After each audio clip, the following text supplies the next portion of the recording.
All right, good morning, everyone, and welcome to the DPIRD Dairy Breakfast webinar. And today we're talking about developments. Before I start, just to let people know we are recording this so that we can make the recording available later.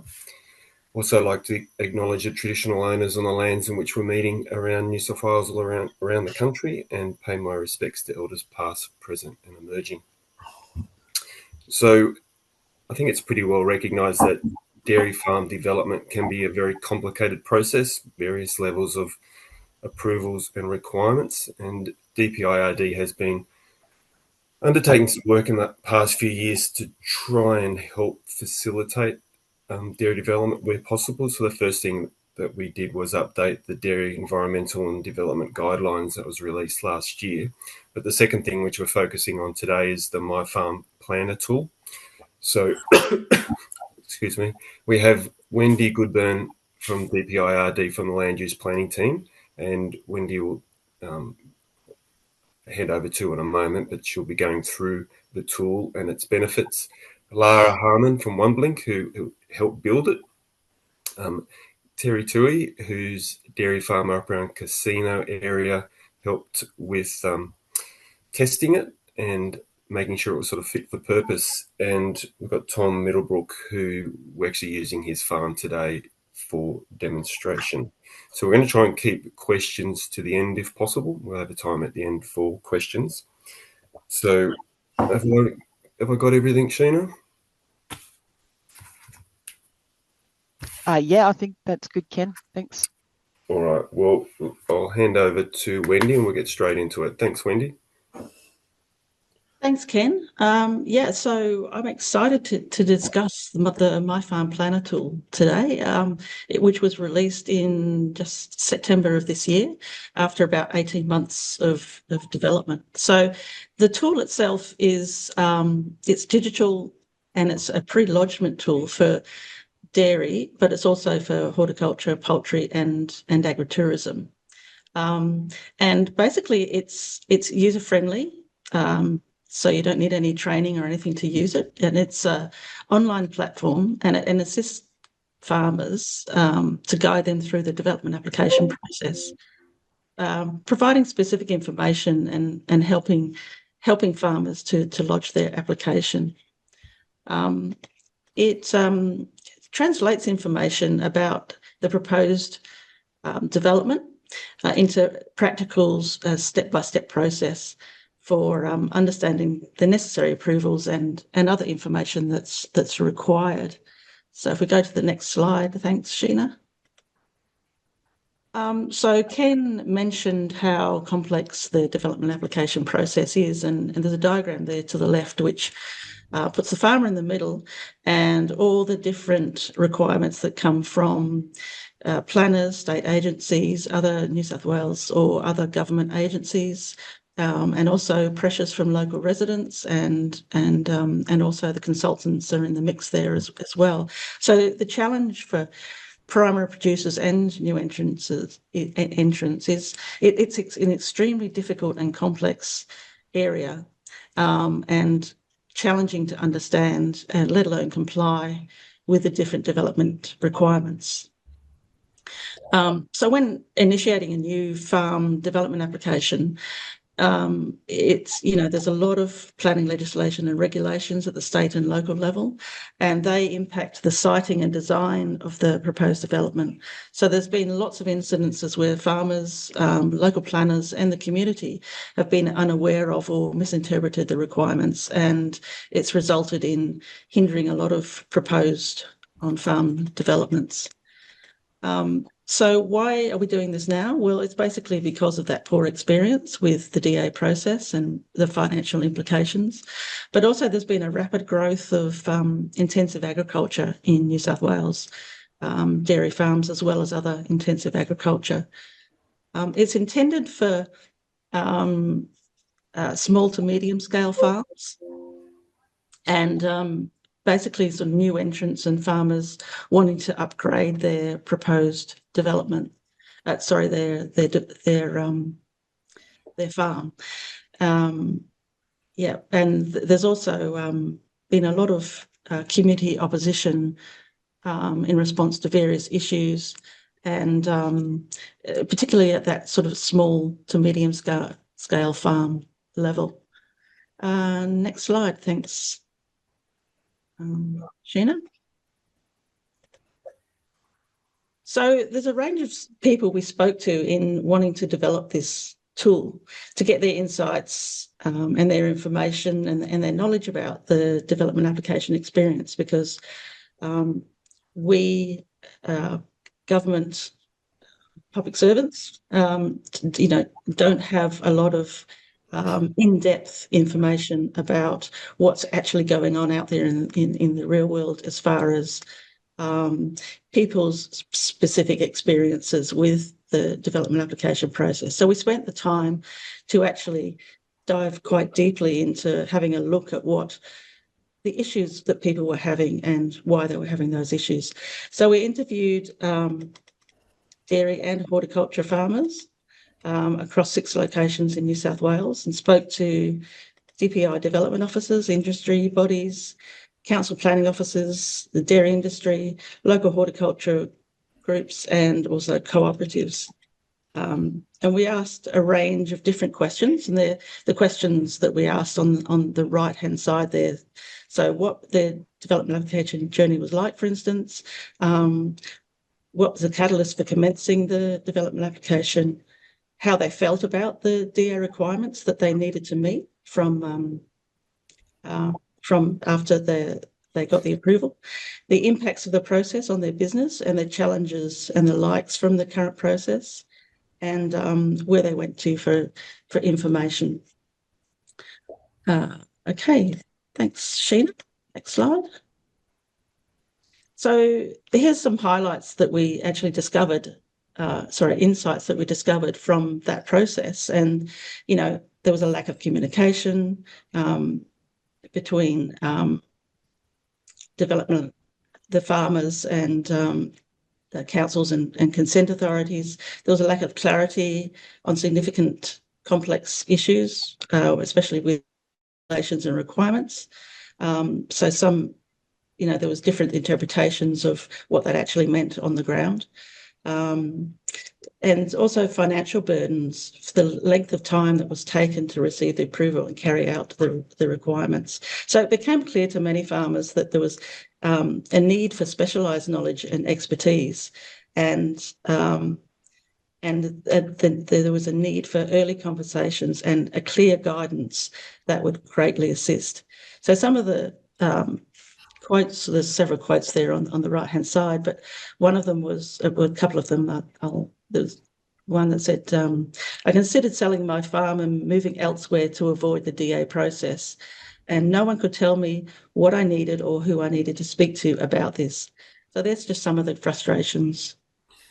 All right, so the next slide, thanks. So in 2021, we undertook a pilot project, which was a self-assessment tool to put small to medium poultry farmers on the right pathway towards development consent. We focused on poultry farmers at that stage because they were the ones that seemed to be having the most issues as far as land use conflict.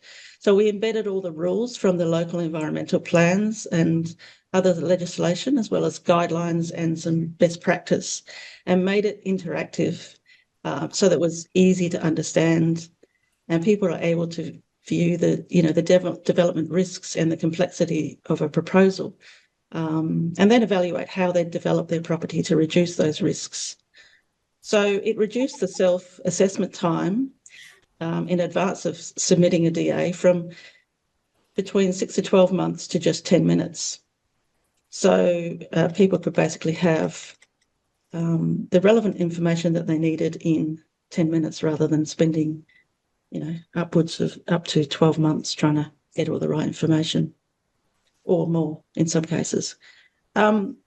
So we developed, so we came, so that the next part of the project, which is this part where we've actually developed the tool and released it, it developed in the context of rebuilding and further developing your farm after experiencing a storm or a flood event.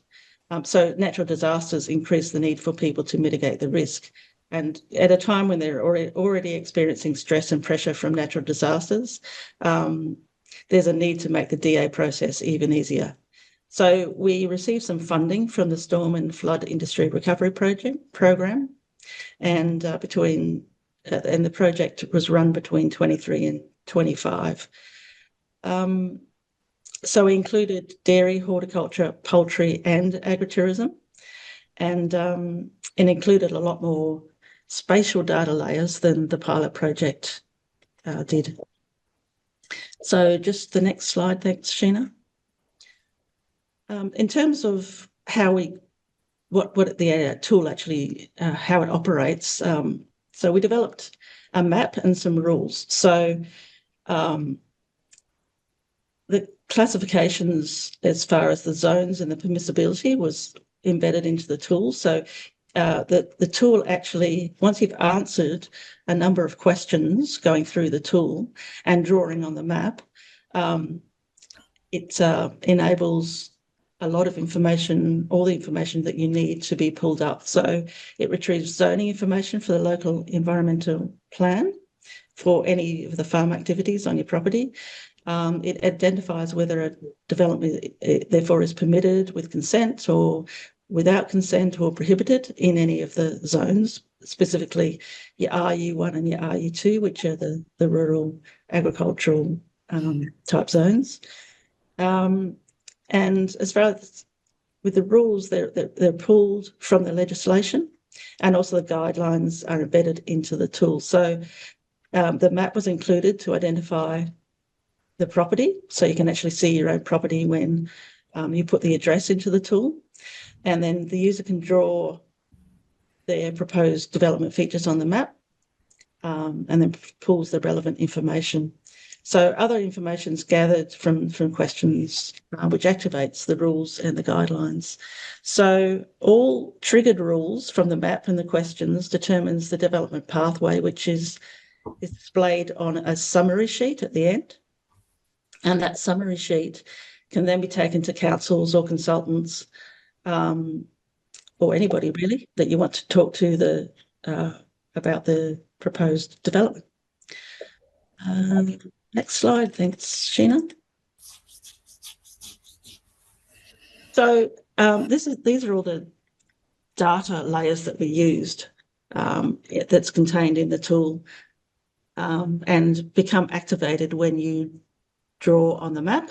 So other layers, so, drinking water catchments and koala habitats, which is a topical one at the moment, wetlands, watercourses, Aboriginal land and place, etc. So all those things are actually in the map itself, and they're triggered once you, or not, depending on where you place your proposed development or where you draw your proposed development.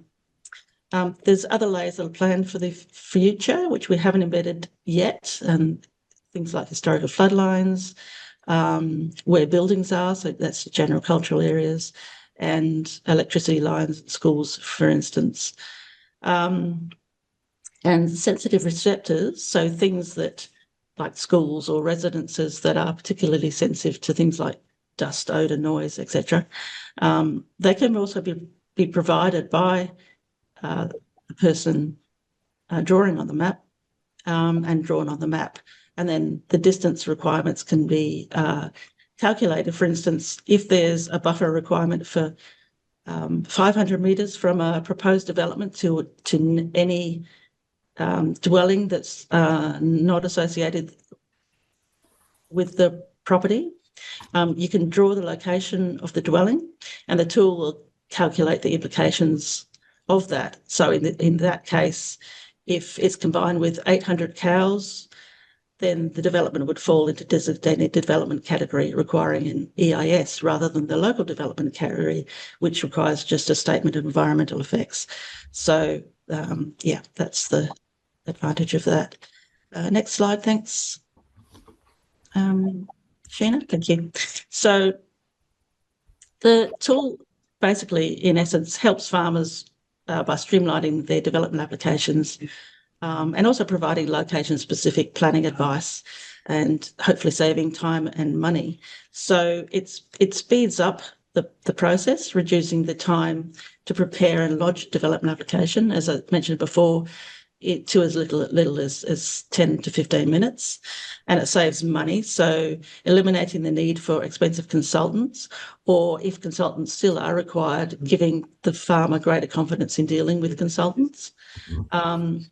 It also provides a location-specific guidance. So it offers information on planning requirements like flood zones or bushfire areas and necessary approvals for those aspects on the specific property, and clearly supports the expansion. So it helps farmers evaluate expansion options, such as building barns or feed pads, and then understand if their land can accommodate those plans to have the barns or feed pads in that location, and also develop alternative options. So you might decide that wasn't the best place to put a barn or a feed pad, so you can save that information if you want to, or delete it, and then you can create another option, and then if you wanted to, you can compare both.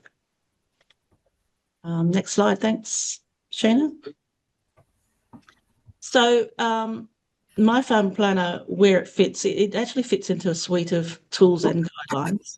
So you might have even used the new Dairy Development Environmental Guidelines that were released late last year. So that was developed at the same time as this tool, and it provides a deeper insight into the rules and regulations from the planning system. And this tool actually points to that tool as to provide more information. Points to that document to provide more information should you wish to delve into it a little deeper. There's also the National Guidelines for Dairy Feedbacks and Containment Housing, and that provides more details of the what and how to build information and best practice information. Okay, next slide. There's also other tools out there. Obviously, there's clearly this tool which helps with the before stage of the project, so ensuring that you have the right planning approvals. And there's other tools like My Stock Planner. It's more probably applicable for the beef industry, but it helps with the during stage, so managing livestock requirements and preparing for disasters, and focusing on ongoing operational planning aspects. Next slide, thanks, Sheena. Okay, so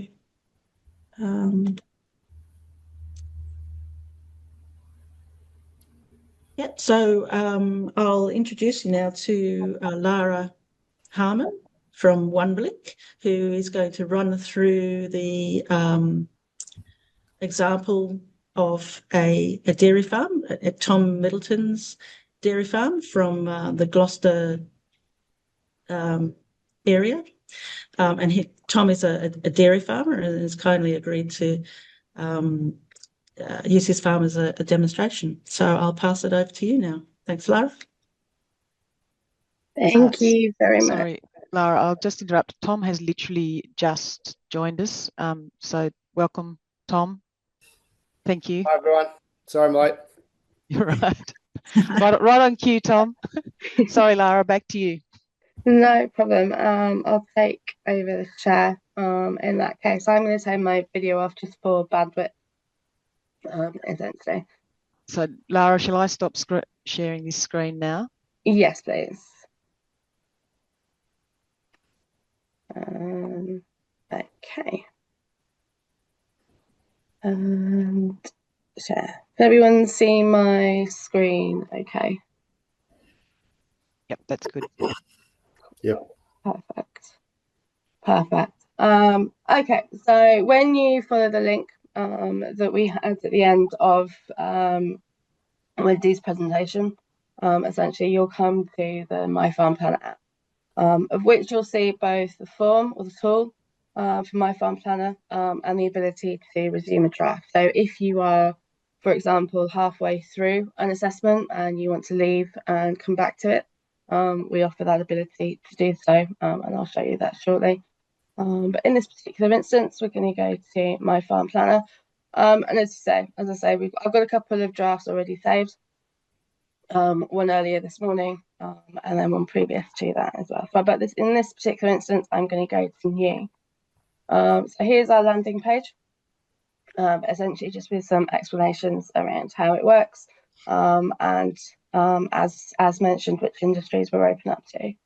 So let's go next. And using the lot or the area of the farm that we want to have a look at today. Type that in. At the moment, what it's doing is looking up and verifying the address, verifying the area, and also the lot and DPs, any associated to that particular part of the land. And then it produces, it calls an API and produces essentially the overlay of the plot itself, identifying which zone they are in. So in this particular instance, it's an RU zone, and we will say that whether or not it's prohibited, or whether or not you are able to. So, for example, if you're in a residential area, it come up as an R zone, and we'll say you're not eligible for building in a particular area for agriculture. It also gives direct access to any contact details for the council, and also references, say, emails, the website, and the address if required. And we'll see that a few times populated throughout the process. So let's go to next. So which industry are we looking into? We're looking into dairy, of course, today. Tom, I understand you own the property. So we're going to say yes. And we're not building after a natural disaster in this particular instance. As mentioned, it has been funded as in part by a natural disaster recovery initiative. I'm going to say no here. There is the ability to do the drop down, and it references to any grant programs. It's worth noting that these were updated for the new financial year, and we are periodically kind of looking at these. It does link out to those particular grant programs, but also has a main finder in that.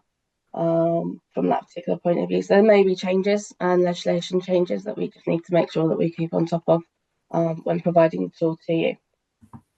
So let's collapse that section.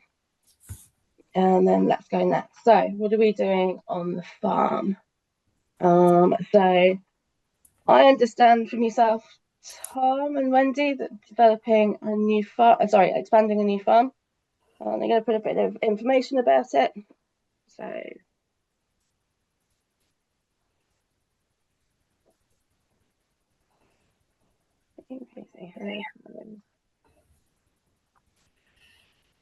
building a feed pad, potentially expanding out feed bunker. And this is just kind of a summary of the key areas that we want to do, particularly here. So at the moment it's around 400. And for the purposes of this, we are going to go to 800. Obviously, normally 799 to keep under the legislation. And we do focus in, as Wendy mentioned, on small to medium dairy sizes. If we were to choose between 3 million and 30 million, I think we could go up to 10 million. It does give information around how these to be treated, essentially, and reports and everything. And this links out directly if you were to click on here. So let's go to less than 3 million for the moment.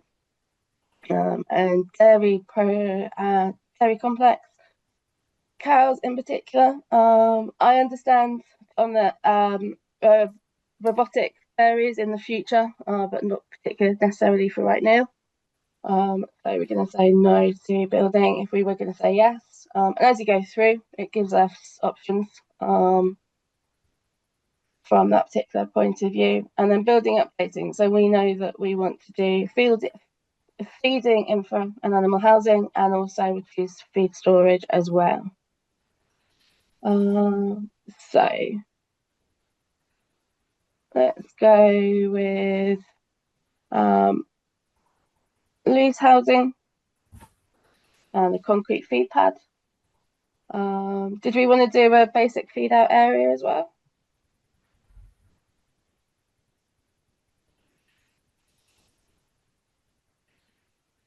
I'll take that as no for now. Let's leave those two of those at the moment. And also we mentioned about expanding out the grain bunker, so let's go for the feed storage that apply. There is across the tool, there are some definitions. So if you're not quite sure where it would come under, whether or not it be a commodities bunker or a grain bunker, we can hover over the I as well. And what waste or byproducts will need to be considered. So we'll go with solid waste for the moment.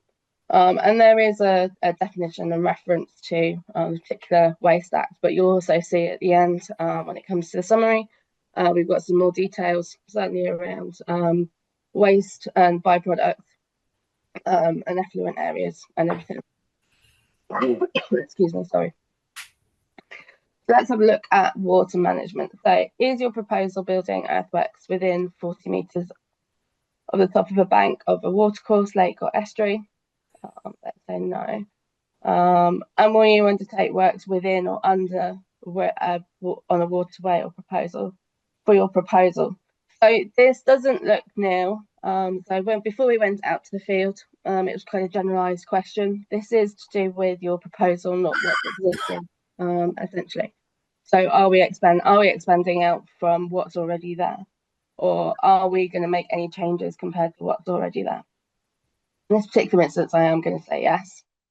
So water use for commercial production. So will you extract from bore, pump, storage dam or weir? We're going to say yes in this particular instance. Water access. So will you accept water from the river, stream or creek in your proposed development? As I say, it does link back to the proposed development, not already there. And say no. And will you extract via a bore or pump? We are going to say yes in this particular instance. And it's because we've answered yes to some of these questions. Is your proposed development within an irrigation district? I'm going to say no in this particular instance. And will we be clearing native vegetation and or undertaking earthworks? Potentially yes for native vegetation, and also yes for earthworks because we will be building. So this gives you a brief summary at the end. To say that is in the dairy industry, to expand or change existing for a dairy complex less than 3 million at this particular point, and about proposal is the feeding, infra, animal housing and feed storage, as well as loose housing and concrete feed pads. Let's go next. So as part of when we were looking up the address, it has also populated a further map, essentially. So we can zoom in right now, and you'll see here there are some layers, some of which have been hidden by default, just because of the way they look, and also to make sure that it's kind of not cluttered. So we do see any existing buildings or structures on there. You'll see many dots around here, and I'll zoom in and I'll show you a bit closer. Also the property, so if I was to close that, we wouldn't see the property and the property boundary. Planning zones if there's any requirements, and also lots within lots within the property. I'm going to turn on terrestrial biodiversity. So there isn't any areas particular into that, but there is for bush-prone land. So according to the legislation, this particular area is in a bushfire-prone land.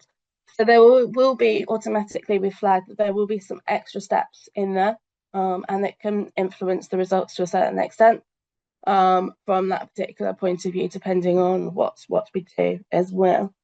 It's worth noting that we do show 100-metre buffer zone. We don't account that for within the rules. I think because it was there was discussion around whether it's 100 or 50, but we do it as an advisory, just to reduce the land use conflicts. But I'm aware that for many farms, this could be a piece of land within a bigger area, essentially. So they wouldn't necessarily be that applicable, which is why we only put it as an advisory. So I'm going to collapse that down and I'm going to zoom out now.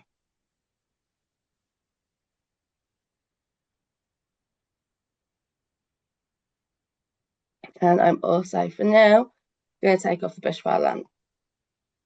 Okay. So as we say, it was quite a big piece of land. I have zoomed in closer to the dairy farm. Okay. And we can see that there's a road on either side at the moment. And we still have the fact that there's existing dwellings and existing buildings essentially focused in on this particular view. Okay, now the fun stuff happens. So, and just to reiterate, we identify that it sits on an RU1 zone, and it does sit in a bushfire zone as well. So let's go dairy complex. So I think it was identified it would be building next to the existing dairy, sort of north of there.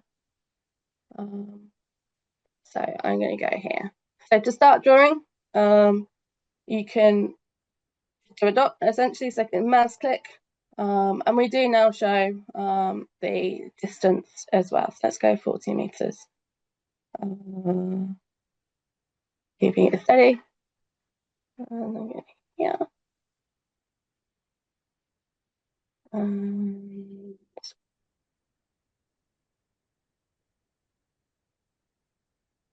I have drawn quite a rough outline. You'll see that my screen did move down here slightly. So as I've drawn the structure, it has turned amber. So it's not green because it is in the buffer zone, and also because we've identified it is on a bushfire zone prone land. We would have identified also if it was in a koala habitat, and a couple of other layers as well, as mentioned previously. So according to the rules, it is a local development as designated and integrated, which means that your consent authority or local planning panel, you will need to submit a development application through New South Wales planning portal. So automatically, it does flag that you will need a DA if you are in particular doing making changes essentially and designing. If I was to move this, actually, if you hover over, it does give you the area as well and the development risk, and also automatically shows you considerations.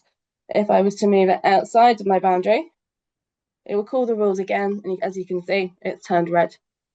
So I am going to change it slightly and move it back in. And then also I might draw one more as well. So it's turned amber again, so there will be a warning associated to it.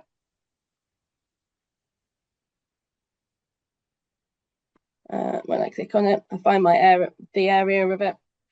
I can zoom in if required. I don't think it has called the rules again, but it will give me the same outcome essentially, because that particular property will be all around this area essentially. Okay, and I can save my drawing. So with the saving drawing, so when you save drawing, this gives an opportunity. It will zoom back out to the original. If I was to zoom back in, it still has my lots on there. By saving the drawing, it will mean that when it comes to sending off the PDF, either to myself or to the council, the image will be included. And although it's a manual process, the end results are that it's automatically fed in. Okay, so that's my drawing of my developments. So I'm going to go to my summary and next steps page. So we can see we have a further map, but this time we do have a layer showing my drawing of my development.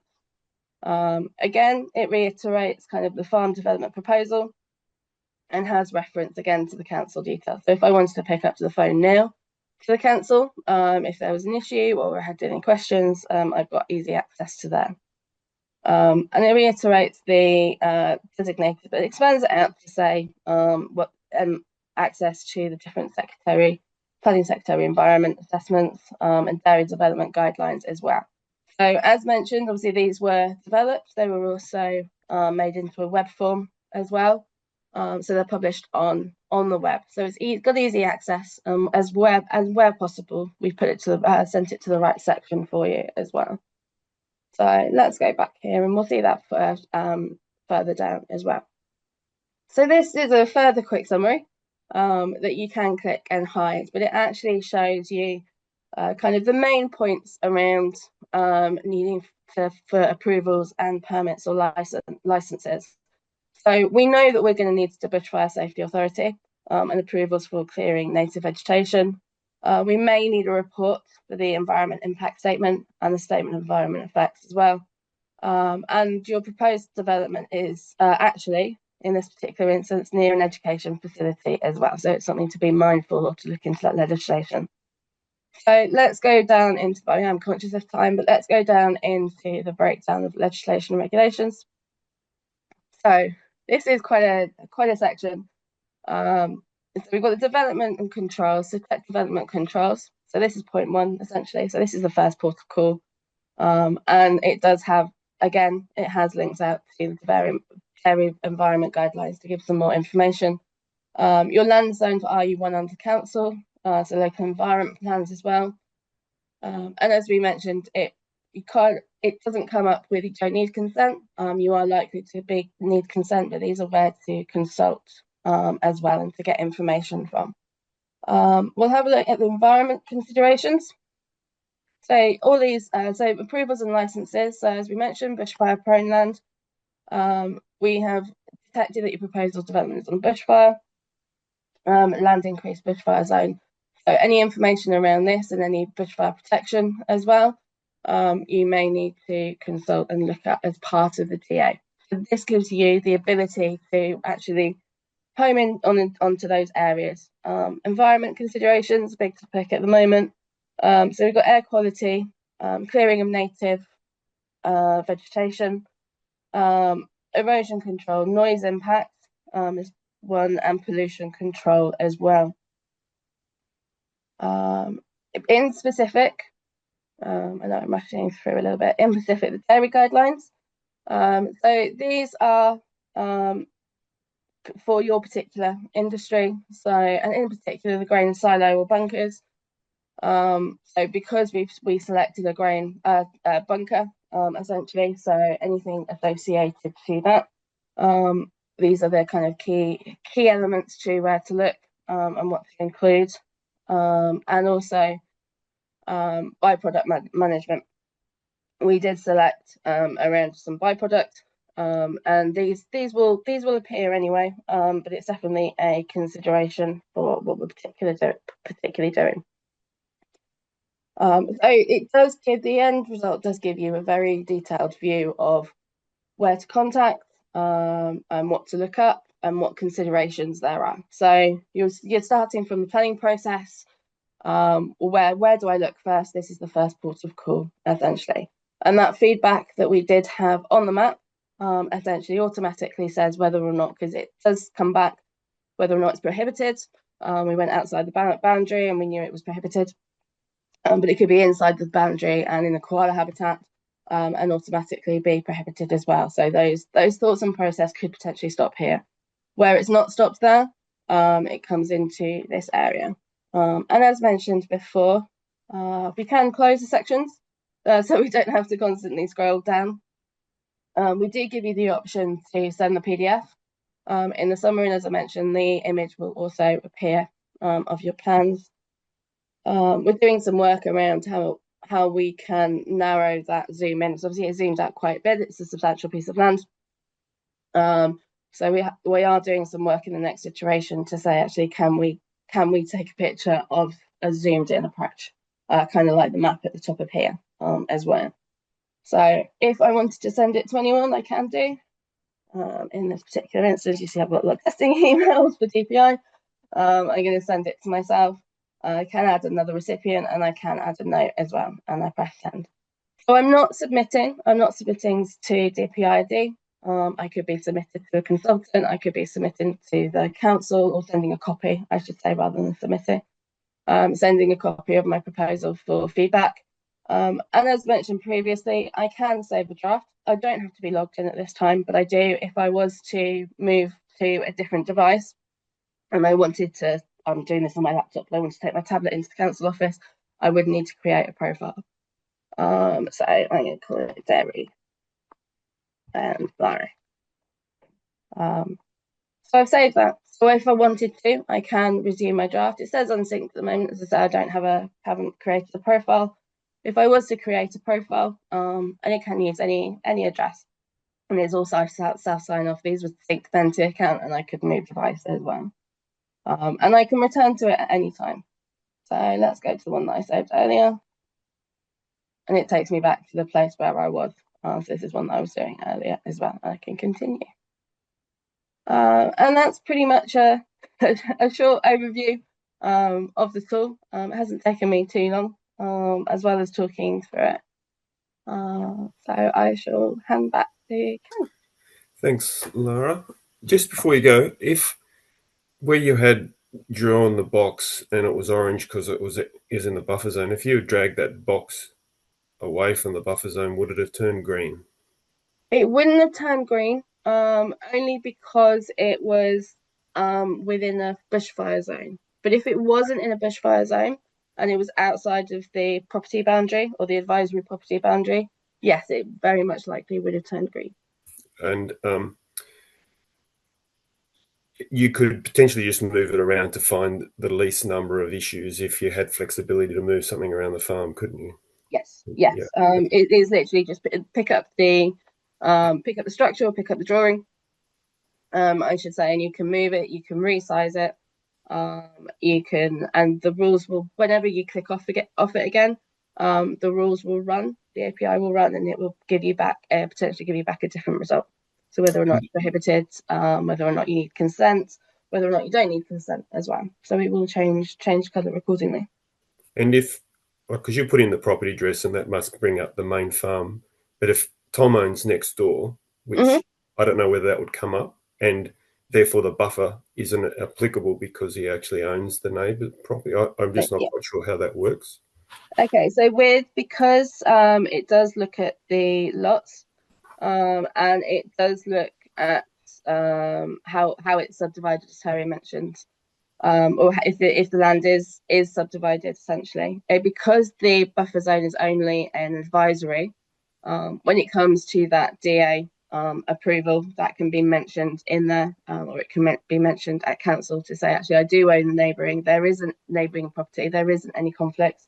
Yeah, okay. On that, and also you can look up a specific lot as well, as long as it's associated to an address. So if you wanted to go to more granular as well. Cool. All right. Well, let's hear from someone who's had a play with it. Terry, what's maybe just your experience and how you think you might use it in the future on your farm? Yeah, thanks, Ken.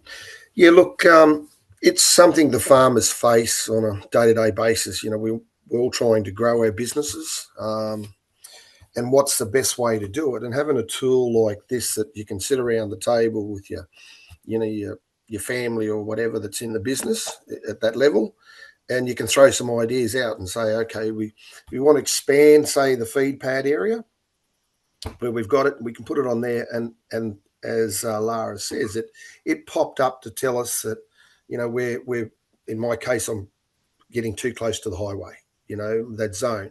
It also helps us look, you know, when you look at your farm, unless you look down on it, sometimes you see your farm from a different level. And this, to me, opens up another can of worms and say to yourself, okay, that feed pad that there was in 20 years ago, yes, the cost to do that, am I actually better? And you can look down and move it to another position on your farm. And then that pops up again to tell you what your restraints are there or what's required. So we've never had that tool to be able to do that. So I think that, and to me, when the people come to me when in the development stage, I kept saying it's a live document. It's something in our industry that's got to be attached that can change, because our biggest problem we have is, I can use, for example, we're looking at a big feed shed, sorry. If I've got to do earthworks, I can drag that material from a neighbouring quarry, which is not far from me. Another farmer doing the same shed in another council, joining council, had to move, and he had a quarry access about 5 k's from it, could have pulled all these materials from there, but was required by that local government that he had to pull all the material off that farm. And then that created a nightmare for him.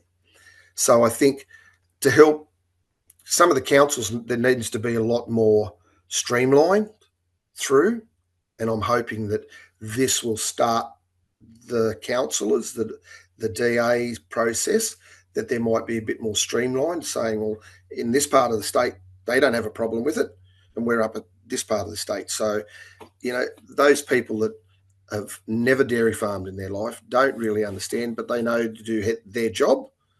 It's trying to find that middle ground for them to play with it themselves and say, okay, yes, if you want to go from 200 cows to 400 cows, you think it's only going to be this problem. Well, it's not. It's magnified by 3 times.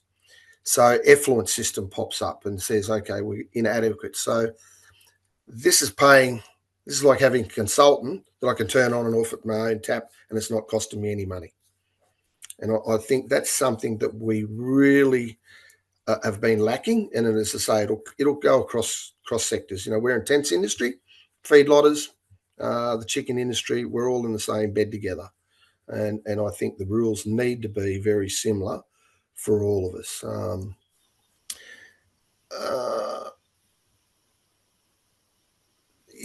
Probably the biggest thing that I found with it is wanting to expand, and like Tom might want to buy the place next door, is picking this product up and moving it onto that next place before we go to that neighbour and say, hey, you're getting on and you've said something about one day come and see me.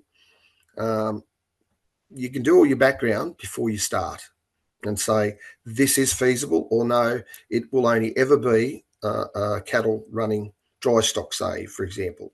It's not going to have that building entitlement. If I want to put a house on it there, put staff in, it can't give you haven't got a DA for a building entitlement. So those are the things that we can do behind the scenes that farmers, and we're not farmers. We've got to get away from this, don't we? We're business people, so we start thinking outside the square and giving us that ability to be on the front foot. Yeah, thanks, Terry. I think you raised a good point about it's useful for the approving authorities like council, who might not have much experience in agriculture development as well, that they can look in one place and see all the issues that they might need to consider. So I think sometimes, Ken, you've sometimes, and I'll put my auctioneer's hat on, you go back, you talk to them first. Once you know in your head what you've got, and this farm plan is what I call it's in my head, it's there, you have that ability to go to talk to them and say, okay, if I was to do this, what would council do? Instead of some places, you pay a consultant and he says, blaze his chest off, I'm going to see Ken Gardner and I'm going to do this because my client's entitled to it. Well, it doesn't help the situation. And I think having... equip you for that pre-meeting, I think it's a great idea. Yeah. No, it's a good tool. I think so. Keep working on it. Tom, do you want to say anything, seeing that we had a look at your farm? Yeah, look, agree a lot with what Terry said, I suppose. You need to, there's probably been a few developments on our farm which have built us into a corner, and it's very important in my eyes that I don't build something and say 10 years time, gee, I wish I didn't put that there or something like that. It's to me, it's about creating the whole blueprint. And yeah, having the tool, I think, would allow to help that. We've had some designers and facilitators come and start to look at our processes. And I think, just after looking at that, just saying I hadn't given it a run before. It just it looks to give you a better understanding, I suppose, particularly around the red tape and the hoops you got to jump through, and where something might be better located. It looks good. Cool. Thanks, Tom. All right. Well, have a chance now for questions. There's one in the chat, and you can use the chat if you have questions, or you can come off mute and ask your question. The one in the chat here from Ewan, I lost the chat. Where did it go? When state or industry development guidelines change, how is the tool updated? Who wants to handle that one? Lara? Yeah, I can. So currently, we do pull from the planning website. It is manual at the moment, but the next stage will be dynamic. We know that there's some, there are some legislative changes, as Wendy mentioned earlier. Essentially, some of the councils are changing from for a C3 zone back to an RU1 zone. So from that particular point of view, we are making sure that we follow that legislation, but the next phase potentially is to make it dynamic, essentially. So there's no need to interfere essentially with when we're calling the information from the planning zone and planning department. Cool, thank you. While people are thinking about questions, I noted there was that less than 3 million to 30 million, I think it was, and then above 30 million. It doesn't seem to take very long to get above 3 million when you start building infrastructure on dairy farms, unfortunately. What do you class as a medium size? Is small to medium below 3 million, or is it up to 10? Like where are you thinking this sits in the sort of small to medium development? I'm not sure, Helen. Wendy, sorry. Or Lara, who wants to answer that? I think we do cater essentially up to that 30 million, certainly that 3 million to 30 million bracket. But then when you get to that 20 million, there is further consultancies and considerations, which is why we flag that there. The tool doesn't prevent you from doing that essentially, but anything over, but we do aim, and then obviously when it gets to 30 million, it becomes state significant.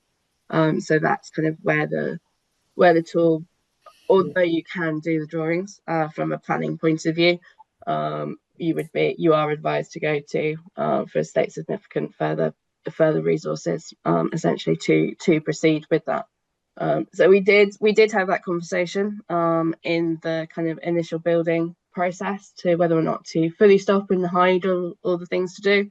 But we thought actually, because this is a tool to play around with and to help to save money before going to that state significant, then you could use that essentially. Cool, thank you. There's another question here from Rachel. How does the tool deal with C zones and deferred zones? It's a technical council question. Okay, so we will flag if it's a C zone. Actually, we will flag if it's all zones. And if it was in a zone that you couldn't build, essentially we will pop up a message to say that it's not appropriate for this particular industry. Both at the beginning, so when you do the address, well, it's not appropriate for any type of development, and then also when you draw down to the development, it might be suitable for agritourism and horticulture, but it may not be suitable for dairy. So when you click on those, it will pop up to say actually it's not appropriate. So that's all kind of hidden behind the scenes in the API call. So we do take the planning zones into account. Excellent. All right, is there any other questions? And if you can't think of one now, you can certainly reach out to us afterwards and we'll do our best to try and answer your question.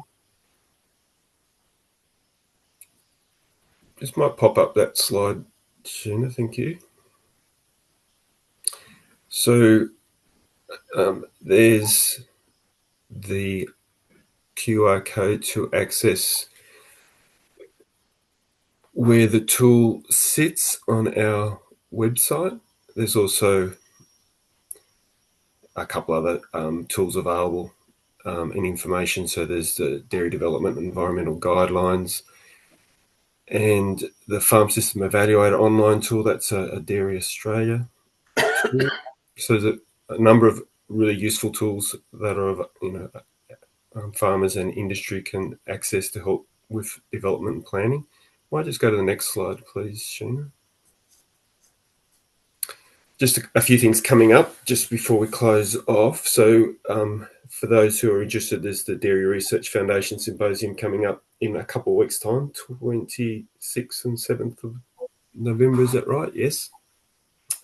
We do have the Agricultural Commissioner on as a panel speaker, and one of the topic they're addressing is, what's holding back dairy in New South Wales, and I think development is probably one of those things. So that will be one of the topics at the discussed at the symposium, along with some other great research. So if you haven't registered for the symposium, I encourage you to do that. And I think that QR code takes you there.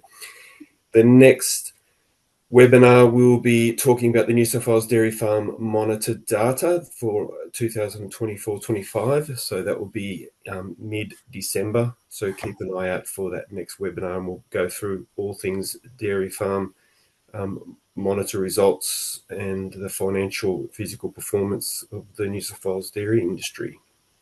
And I think the last slide we'll leave up, but it has QR codes for our website, where a lot of the information sits, our podcast, newsletter, and also our Facebook page. So we'll leave that slide up to give you a chance to access that. I'd like to thank our speakers for today, and really interesting presentation, and I think a really fantastic tool. So hopefully it's something that really helps the industry progress and to manage the development process. So thanks, Wendy, thanks, Lara, thanks, Terry, and thanks, Tom, for letting us use your farm as an example. Thanks, Sheena, for helping us run the system today. So I hope everyone has a great day, and again, appreciate you attending, and hopefully that you find these sessions helpful, and we'll continue to try and bring interesting and informative topics for the dairy industry. So thank you, everyone.